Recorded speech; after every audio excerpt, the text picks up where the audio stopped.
All right, so this is the copyright.gov on the U.S. Copyright Office. So if I'm trying to register or start on an application, I would go to register your work, or I would go to registration, and I go to register your work registration portal, and right here it tells that you must select a new application for a group of published works. So I would click here, and then I would go after that and keep going through it. Um, looks like it's to find the application. Okay, hold on. That's to find it. That's not okay. So you're gonna go to the portal. Anyway, we're at the portal, and then that was just to help you find the application. And then they got a video to watch step by step instructions, and then they got a FAQ section. So you would log in, or make a account um to register your stuff right in here. Um Also, they got group registrations. They got group registration for short online literary works. They got group registration for unpublished works as well. Then you got all these helpful links right in here.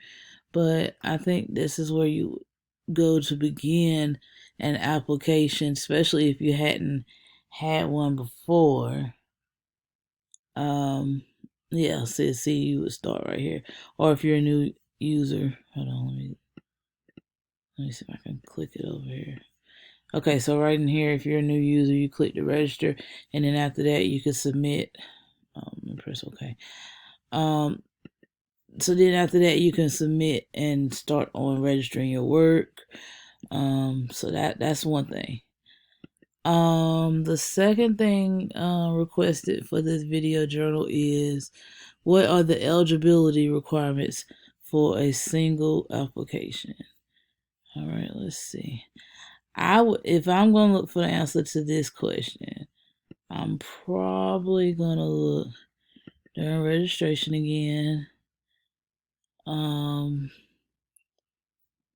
I would probably look at. I'd probably go over here and look for the frequently asked questions. Let me see if they would have something like that. Doo -doo -doo -doo. Eligibility requirements. Okay, so this is something can you register more than 10 unpublished works? Can you register published and unpublished works? Can you register multiple works? Register works with multiple co-authors. These are just some of the things I would go by. Also, they probably got a section over here for eligibility. Things like types of work. Yeah, okay, so this is probably stuff that's eligible for visual arts, performing arts, literary works, other digital content, motion pictures, and photographs. So I would definitely look at that if I was looking for eligibility requirements and click on each one. I'm sure it has more. Well, yeah, it says learn more. So, also locate and show me the location for the electronic copyright office, ECO. Okay, let's see.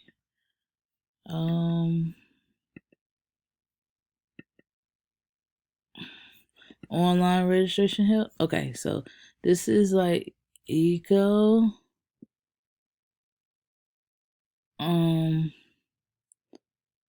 This is like questions to start ECO.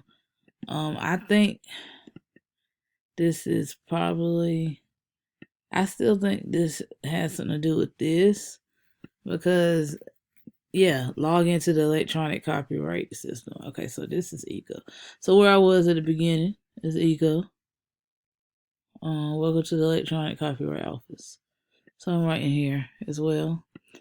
Let's see. what is a poor man's copyright? And is this an advisable way to register material? Well, okay, so what I was reading was that you could mail the stuff back to you and that would qualify, but I think there's other ways um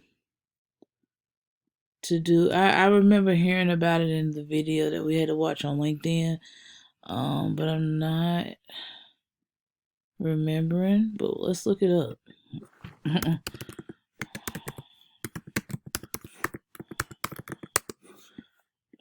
Poor man's copyright is a method of using registered by date. Yeah, okay, by the post office, a notary public, or highly trusted source to date intellectual property, thereby helping establish that the material was in one possession since a particular time.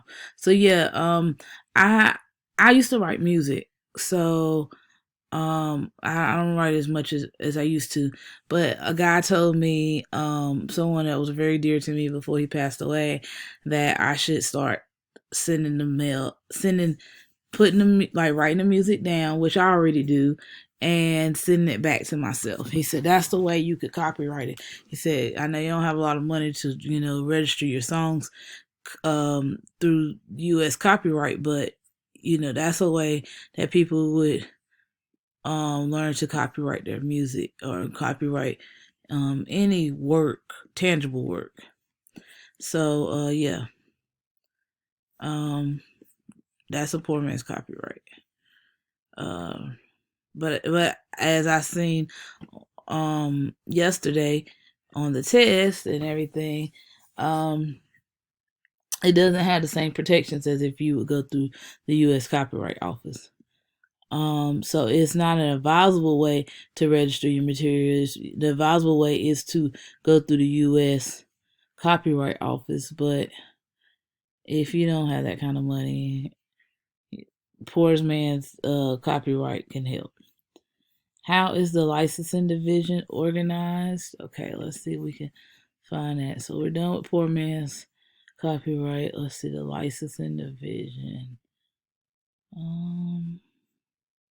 Licensing. Okay. Okay, so here we are. I'm sorry, let me show. I went to licensing and then I went to licensing overview. So types of licenses. We got cable, music, satellite, and other licenses. I'm not sure if that's the 3. Hold on, let's see if we got 3. Okay, so I got resources. So I'm gonna go to licenses FAQ. What's the basic functions?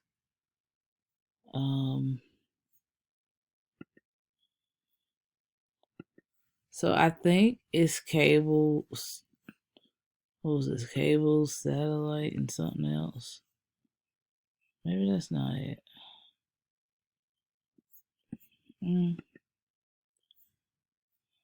Cable, music, and satellite, and other licenses.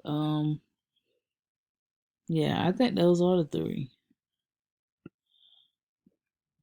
Yeah, it says types of licenses. Okay, so yeah, cable, music, satellite, and then you got other licenses that fall under other categories. So yeah, and I think that's all I had to answer, if I'm not mistaken. Thank you.